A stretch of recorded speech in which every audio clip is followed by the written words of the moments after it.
my goal is to show you how I created a cleaning business, again, for less than $2,000. And I came into this business with zero cleaning experience. I had zero clients, and this business literally was the avenue, was the path that put me to create and to hit my financial freedom number. And so I'm going to share with you guys how I did that. And so here's what we're actually going to talk about. Here's what we're going to cover. I'm going to share with you guys the 5 business standards that we use to actually choose a cleaning business. I'm going to share with you guys the 4-step launch sequence we actually use to what I call test the business. I'm going to share with you guys some advice that me and my wife Katie got from Alex and Layla Hermosi that helped to double our business in the last 6 months. I'm going to show you guys how we obtained a $35,000 revolving line of credit through our cleaning business. And I'm going to show you guys the formula of how we're going to double our business again. So who is this for? This is for, like, if you're an existing cleaning business owner, this is definitely for you. If you're someone looking to start a cleaning business, this is definitely for you as well. If you are someone who's committed to starting a new business, you'll really like this. Someone who's committed to actually growing their existing business, you'll definitely like this. And also a business owner who actually wants to learn how to buy real estate using their business. One of my favorite strategies on how I acquire real estate. And so been very fortunate over the past 2 years that I have had this amazing opportunity to grow this cleaning business using these frameworks to build our cleaning business up from, again, a startup with $0 up to, we'll hit $60,000 this month. And we've been very fortunate also to build our real estate portfolio to over $10 million.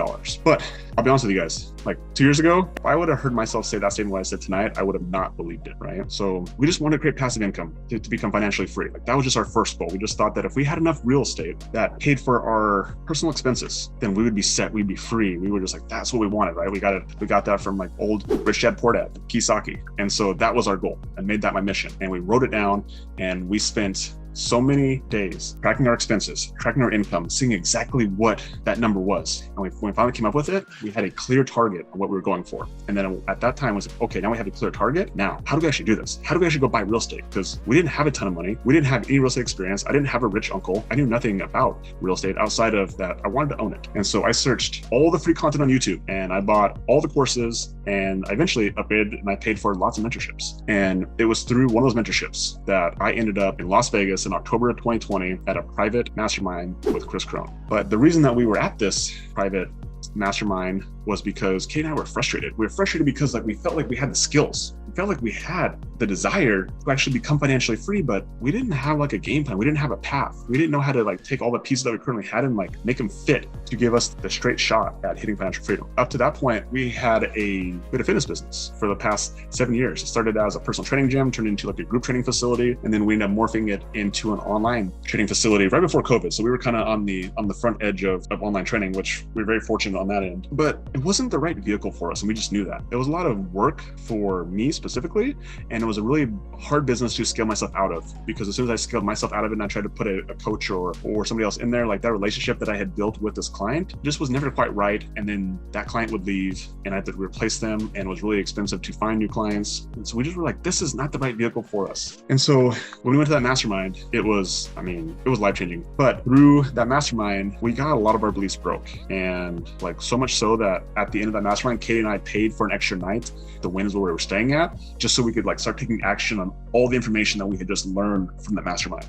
And I can remember just laying there on the floor the next day after we decided to stay, and we just dreamed. Like, Katie and I both sat on this floor. It was a really nice ass hotel, and we just dreamed. We just dreamed for at least an hour of just, like, all the businesses, all the things we wanted to accomplish, all the experiences that we wanted to have. And it was like one of those really powerful moments. And then once we got out of our dreamland, then we got to work, right? We got up and we started writing down all of these thoughts and these ideas and these desires and these goals, and we put it on a piece of paper. I remember, like, both of our papers were, like, super long, and then we started going through them just to see which one of ours were the same. So then we created, like, a master list. We wrote down all the things that we had in common, and then even the things that we didn't have in common, like we put them on that piece of paper. And it was just one of those really cool experiences. But, you know, as soon as we started doing that, then of course the what ifs started to happen. Like, the doubts came in. We're like, I'm not sure if we can do this. Like, I'm not sure if we have it inside of us to be able to, like, accomplish any of these goals, let alone all the goals. Because we had never done it before. Like, we never had hit a financial freedom. Again, like, I started one business 7 years ago, but in a totally different format, right? It was just me by myself. I didn't have any expenses. Like, this was like a real business that was going to take people right away, and it's going to take some costs right up front. And we're just like, didn't know what to expect. But the thing that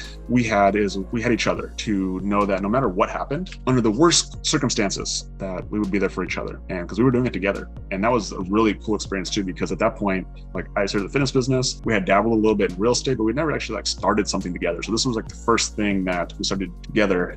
So it was a really cool experience. And when we were armed with these frameworks, like we just went through the process and we just trusted. We believed in ourselves before there was actually evidence to prove that we should believe in ourselves.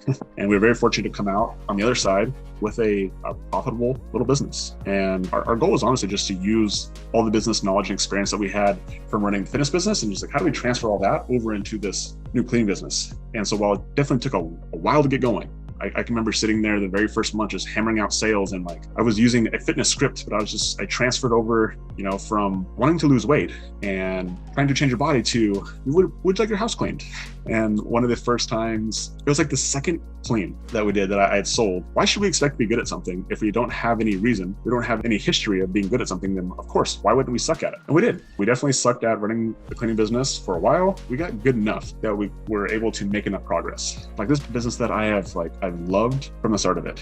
It has made me a better leader, and it's made my wife an amazing leader, and it's made us stronger at creating processes and creating culture and really investing into people. We have some amazing people on our team. It shows a lot about the culture and the team that we have right now. Through this cleaning business, I was able to walk in a bank about a month and a half ago and get a $35,000 revolving line of credit that I can use for whatever the heck I want to, just because the business actually can support it. And here's the cool thing: all of you guys who actually run cleaning businesses know this, that it's a cash flow business. Like there is no startup cost, there is no overhead. We don't have to hold product. Like there is no big ongoing cost. This line of credit, of course, like we can always use it to grow the cleaning business, but our business cash flows. So any sort of growth that we need, our business is going to cash flow it to support that growth. So I'm going to use the line of credit to buy some real estate, right? That's our wealth game. And so at the end of the day, like this is something that I learned from our mentors along the way, is like, got to have two games. You got to have the cash flow game and you got to have the wealth game. And so I love this little business for that, because it creates the cash flow that we need to be able to build the wealth through the game of real estate. And on top of that, like I literally just reached out to our loan officer with the same bank that I got the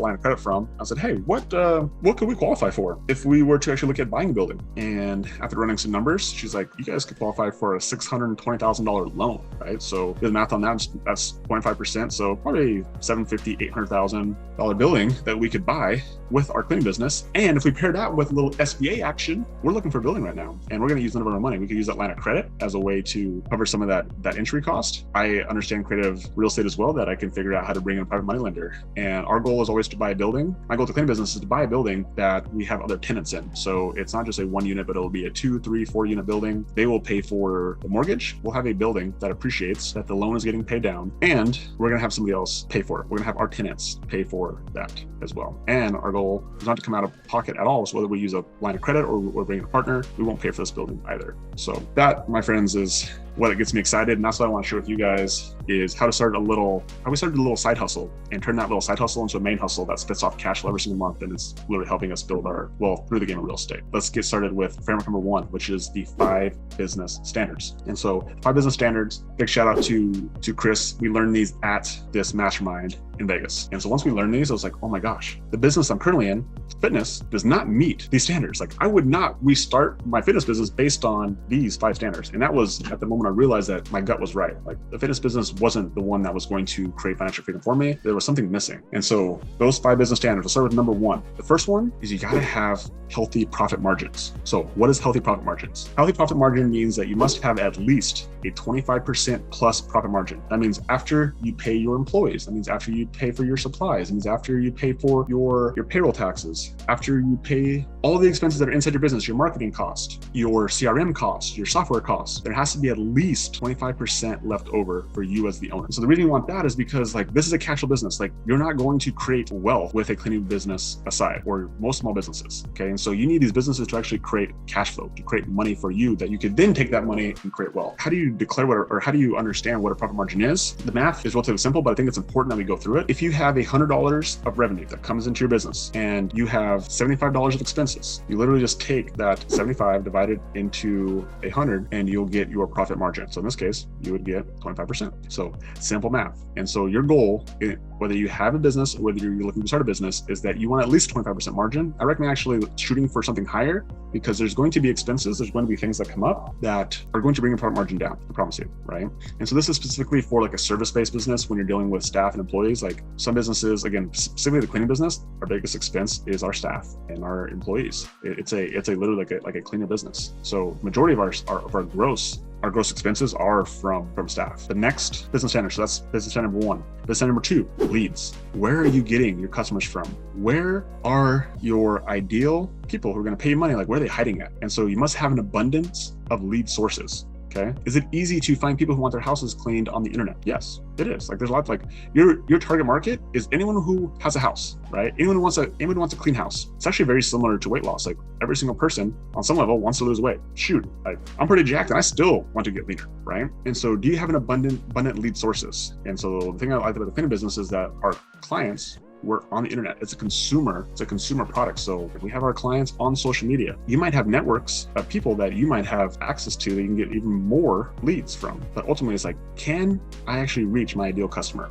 That's the business standard number 2. Business standard number 3, simplicity. And here's the frame, or here's the lens that I look through almost every business, but specifically the cleaning business, is can I explain the business model to my 13-year-old daughter? If I can't explain to my 13-year-old daughter, either I don't understand the business model well enough, or the business model is too complicated. If it's the first one, I can fix that. I just need to understand it. But if it's the second one, that's when I decide that I am not going to take a risk on this business model, because I don't understand it, and neither does my 13-year-old. So it's got to be simple. You got to be able to see the goal line. You got to be able to see the finish line. You got to be able to see the light at the end of the tunnel. Because if you don't see it, I promise you, you're not able to translate that over to your staff, and you're definitely not able to translate that over to your customer. Business standard number 3 has got to be simple. All right, business standard number 4, delegation. Can operations be delegated to others? This was actually one of the biggest struggles we had in our fitness business, is that in theory, you can delegate a fitness business, you can delegate a personal training business. And in all fairness, maybe I just didn't have the skills in order to do that. But when I had a client who was attached to me and was used to me, when I handed them off, it never usually lasted long enough for me to rationalize why I was going to continue to pay the cost of acquiring the customer and then eventually just have them leave after just a couple months. And so how delegatable is your business? And so that's the thing I really love about the cleaning business, is that everything from the cleaners to the customer service to the sales, everything can be delegated and done at a better level than even I can do it, or even my wife Katie can do it. And that's the thing that exercises me the most, is that I felt like in the fitness business, like I was the expert, no one knew more than I did. But the cleaning business, like our staff, they definitely know more than I do. Like I have our staff teach me about how to clean, how they're doing sales, how to do customer service. Like I'm asking them because they know more than I do. And to me, that is what gets me excited about the business, is that somebody else can not only do the task, but they can learn it and they can grow it even better than me. Business standard number 5, the business has to be customer focused. And so a lot of times when people start a business, they do it because they're passionate about the business, or they're passionate about the vehicle, or they're passionate about the product. But the reality is that your business needs to be passionate for the customer. And so when you're able to look at that lane, through that lens, how you create the business, it's different when it's based on the customer rather than the vehicle or product. Because if you're so in love with your product, then you're trying to fit the customer around that. Whereas you're in love with the customer, you have the ability to shape your product and service around the customer. And that's how a business stays successful for a long time and continues to grow when we have recessions, when we have black swan events, when we have inevitable market changes, is that a business pivots because they don't fall in love with themselves. They fall in love with it. How do I continue to serve the customer? And so those are the 5 business standards that we used to pick the cleaning business. And so the cleaning business hit all 5 of those things. And I was like, man, we really like this business. And I remember after all the businesses that we created, it came down to 3 businesses that we crossed off a ton of different businesses. That's actually going to move us into the next framework, which is framework number 2, which is the 4 steps to launch a business. And so we're going to talk about the evaluation phase. And so this is what Katie and I did on that hotel room in Vegas, is we just started writing down all the business ideas that we have, right? We got them out of our brain, we put them on a piece of paper. We're like, these are all the businesses that we either have experience in, or that we're interested in, or that we think that would honestly make us a lot of money so we actually hit our financial freedom number. And so after we got all those businesses on paper, we literally took those businesses and we ran them through the first filter, which was those 5 business standards. From there, we crossed out a lot of businesses just based on those business standards. And we eventually got down to 3 businesses. The first one was a cleaning business. The second one was an Airbnb arbitrage business. And the third one was a digital agency, like marketing for small business owners. And so those were the 3 that we came down to. And really, one of the biggest reasons why I picked the cleaning business is because not only did it fit those 5 business standards, but we knew we had skills that fit the cleaning business model. our experience from the fitness business, we understand that we could use a lot of the same systems and processes and frameworks that we knew we had success over there, but just in a different vehicle. And it was also a reoccurring business model, which was one of the things that we really liked as well from all the business that we picked, is like we wanted something that had reoccurring income. And so we picked the cleaning business, and that was the first phase of 4 steps launch your business, is actually like picking a business. So once we picked that business, then we moved into phase number 2, which was experimentation. And so for the experimentation phase, we gave ourselves 30 days, and we created a revenue number that I thought that we had the ability to hit in that first 30 days. And I said that if we don't hit this number, or at least get reasonably close to it, then we're just going to kill the business. And so, we were basically risking, it took us about $2,000 to get the business started, from everything from buying vacuums, to cleaning supplies, to setting up the LLC, and to doing the advertising.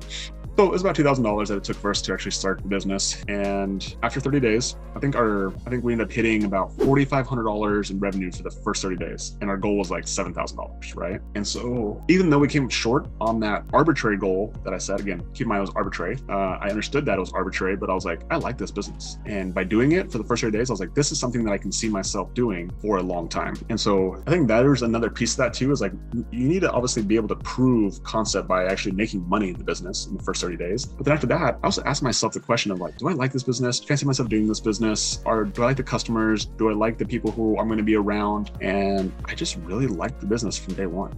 And so we decided to go ahead and move forward into phase number 3, the optimize phase. And so the optimize phase was actually a really cool story. So we had started this business in October 2020, and we had planned for us to be in Austin, Texas for the entire month of December, from December 1st all the way till like December 27th or 28th. Like we were going to come right before New Year's. And the reason we were doing this is because we wanted to put ourselves in a situation where we were practicing that we could work remotely in our fitness business and then any other business that we were going to start. And so we already had the plane tickets, we had everything already planned out, and we decided to start this business 6 weeks before we were going to leave. So it pushed us to get all these systems and processes and people into place within 6 weeks. And so to say that we hustled would be an understatement. Let's say we had some urgency would be an understatement. And so during this optimize phase, you're working, right? You're working, you're doing sales, you're doing marketing, you're doing fulfillment, but you're not doing it for the money, right? You're doing it to create systems. You're doing it to create critical drivers. You're doing it to create KPIs. You're doing it to create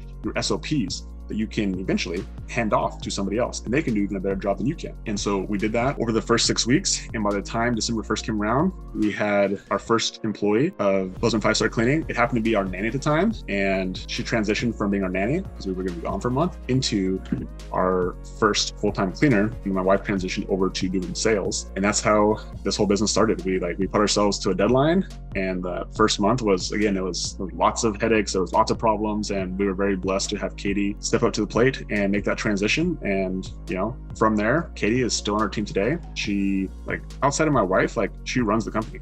She's a stud. She's been with us. She actually came and gone a couple times because she's a wild child, and she likes to do long ass hikes, and she's a good soul. She's like an adventure soul, but she always keeps coming. She comes back and she continues to grow and levels up her skill set. And now she's a closer for our cleaning company. She closes 70% of all cold sales calls. She converts 80 to 90% of all the conversion sales. She's just a stud, and just super grateful for her. And she literally started as our nanny, then to our first cleaner, and she's been able to level herself up all along the way. And a big reason why is because we were able to give her the opportunity to grow by putting in SOPs and putting in systems and processes. And she also realized, we were very upfront with her too, as well as we don't have this all figured out. We're doing this as we go. And so it was a combination of us here's the foundation, and then she would do the process, and then based on what she did, we would tweak it. And so it wasn't just a one-way street, but building SOPs and building your business is not just you as being the person on top of the hill. It's you working with the people, with your team, and understanding that they have a lot of value to provide if you listen. If you're able to bring them in to this process, they get really excited about it. And then they have some ownership over the role that they're creating. And when they have ownership over that, they act more like a owner than just somebody who's showing up and trying to collect a paycheck. And so that's been the culture that we've been working really hard to create. That is phase number 3, which is optimize. Okay. And then phase number 4 is to hand it off. Handing it off means that you're looking for cleaners. You're looking for people to do sales. You're looking for customer service. And then eventually you're going to look for somebody to do the recruiting. So those are the 4 steps to launch a business. So let's talk about framework number 3. So if you are an existing business owner, you really like this one. So this is how we scaled the business. We have been focused on building wealth, definitely for the last 3 years. When I say we, I mean me personally. That has been my goal, is how do I buy more real estate? How do I build my wealth? And I definitely take my eye off how to continue to build active income. And so that's what Katie was doing. But then 6 months ago, I was like, okay, time for us to actually focus on building some active income, and how do we push this business to the next level. So by making a commitment, I decided that we were going to start doing what I call a visionary meeting with our team. And so this visionary meeting was with our office manager and our customer service manager and then Katie. So it was the 4 of us. We started this visionary meeting, and it started out with us just going over numbers every single week. And so we have this thing called the Bozeman 5-star intelligence sheet, which basically tracks all of our data, all of our numbers. So we can see how much that we're spending on advertising. We can see how many leads we're getting. We can see our cost per lead. We can see how many sales appointments that we scheduled, how many sales appointments are showing up. We can see our sales percentages. We can see how many conversion meetings. So once somebody becomes a client, how can we convert them into recurring? We can see our conversion shows and closes. And then we started adding in our technician system, right? So we have the marketing of clients, but for the cleaning business, we also needed a marketing for our technicians. And so at that time, then we started creating the technician funnel as well. And so we are running ads constantly, always are hiring cleaners. And so on there we tracked how much money we spending on getting the cleaners, how many interviews that we're doing, how many interviews that we hired, how many people did we onboard. And so with those numbers, it allows us just to get a clearer picture of what our business was doing. And then we also started looking at our cleaners that we currently had, how many hours were they working? And it was from there we started to realize that we had a ton of problems. We had lots of part-time cleaners. We were not very efficient with the one thing that we were actually really efficient at was our marketing. And that's just because our marketing wasn't our limiting factor in the business. It was our cleaning technicians. When we went to Vegas, the trip I was telling you about, we went to actually an in-person mastermind in Las Vegas. And before the mastermind, we were able to meet up with Alex and Layla Hermosi. We went to dinner with them, and they gave us some really good advice. And as we started explaining about the business and kind of where we were at, it was really simple advice, but it was that piece of advice that has allowed us to go from $30,000 a month. Again, that was 6 months ago, to where we are today, where we're going to do over $60,000 this month. It was really simple. It's you need a full-time recruiter, right? You just need one person whose job is to find new cleaners, to onboard them properly, and to consistently set your expectations, to create the culture, to have a culture of greatness, of competitiveness, of high standards in your business. It will transform. And so when we first heard that, we were looking at our teams who can do this, right? Because Katie wasn't thinking about herself, and she decided to step back in and create the culture. And I'll tell you what, that moment when she decided to create the culture was when everything has shifted for us. And not only did our existing team get excited, but the new people who are coming on, there's an expectation, there's a standard. And we were able to create a culture of competitiveness, of greatness, where people are you have to try to be on this team. It's been so fun. Call all our cleaners Sparkle Bosses. And so as of right now, we have 12 cleaners on our team, and they're all full-time. It's been a really cool experience to be able to be in that situation. And we have lots of room to continue to grow these current cleaners. And honestly, there's still some people who are probably C or B players who, as we continue to onboard new Sparkle Bosses, new cleaners on our team, they'll weed themselves out. And I literally think about this like a sports team. So let's use professional sports. I think it's the easiest one. When you what is the feeder level for the NBA, right? It's college basketball. What's the feeder level for college basketball? It's high school. And so think about this, inside your cleaning business, what is your feeder level? It's just new people. And so our goals are always bringing new people as a way to show that who is the best, who is going to perform best, who's going to be the best Sparkle Boss. And if you perform better than the existing Sparkle Boss, you will get more hours, you will get more cleans, you will make more money. And that's the culture that we are providing, but also letting each person knows what the expectation is, because if they don't know how to win, then how can you expect them to play all out?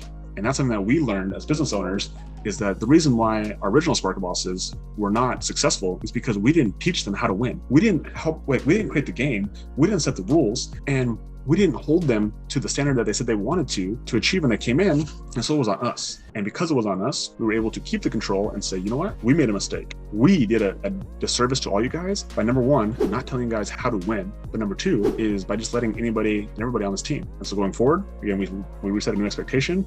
We clearly outlined what it takes to be what we call a 5-star Sparkle Boss. And we have 5 metrics that we use, and then they get graded on these now every single week. This is something that we have recently done, so they know exactly how they rank every single week. And so we have like a tiered system that if for some reason we are short on cleans, the higher tier person, they get the clean. And so if you're or somebody who is a lower tier of the team, like you're not guaranteed specific hours, like you can pick up weekend hours if you want, but ultimately like you're not guaranteed hours. It's just like playing time. Like unless you're the best person for the job, like you're not going to play. And so we've been able to totally transform this, like us just trying to find a warm body, to now we're in the power position. And so that's how we were able to double our cleaning business in the last 6 months. So lastly, like, how are we going to do this again? And I think that is like one of the most important pieces of the equation, is because like, okay, so you did it once, but can you do it again? And what I did this first 6 months is I laid out a model, and I literally just turned it into math on how we were going to actually hit a $1 million cleaning company. And so I have the model spread out, and I have how many cleaners we need, how many hours average they need to work, what does our average job ticket hours need to be. And based on those three numbers, like I can pretty much predict exactly when we're going to hit $1 million, which will be kind of what we call our playoff goal. And then our next goal is like, how do we hit $100,000, which would be like our AFC, NFC championship game goal. And then we have big goals. Our Super Bowl goals are to be doing $2 million a year. And so I have all those laid out, and it's just math. And so I think the value of having specific people who are in charge of specific positions, it gives me the opportunity to actually think about how to grow the business and actually spend time doing one of the hardest things that you can do inside a business, which is just think. And so I've been in a situation before where like I was doing everything, and it's really hard to have time to think when you are doing all the things. And so part of the process we talked about before is like to hand the business off, to get yourself out of the operations, get yourself out of the org chart. I think it's one of the most powerful things that you can possibly do, but you're not doing it in a way just to like say, oh, I'm good, right? Oh, I'm good. I don't have to work. I get to live a freedom lifestyle, but it's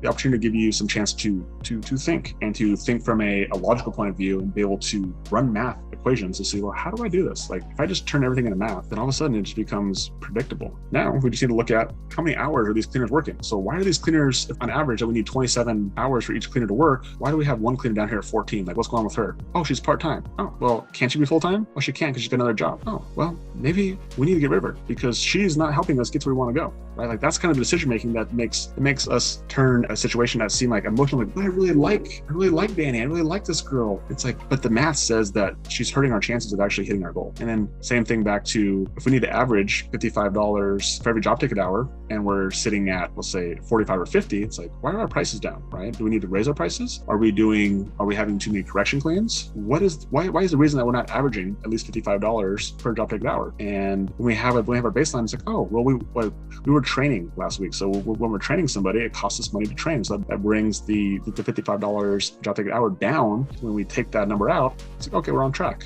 Or we look at the fact that we're doing too many correction cleans, that our cleaners aren't being trained well enough, and we're having to go back and actually fix cleans, or having to discount cleans, or we're having to just like comp cleans because we're not doing a great job. It's like, now we need to go back and focus on our onboarding, on our training process. Where's our training process for actually bringing on cleaning techs? But all this, it all is based around the idea of like, do you have a model that's going to help you get to your goal of, in this case, $1 million a year, which is $83,000 a month, or $100,000. And so that is one of the things that has been so helpful, that I've been able to like literally just spend my time focusing on, is the math. And then once we have the math, it just becomes a matter of, okay, how do we execute on the math? If you're a cleaning business owner and you're looking to grow your business, or you're looking to start a cleaning business, I have just the resource for you. See, I did a masterclass on how to build a $1 million cleaning company, even if you have zero cleaning experience. Now, here's the coolest part. I'm making this training absolutely free. Yeah, free. So what you need to do, if you want to grow your business or start your cleaning business, is you need to click the link down below, put your information in, and if this video is still up, that means that there's still spots. So look forward to seeing you on the inside.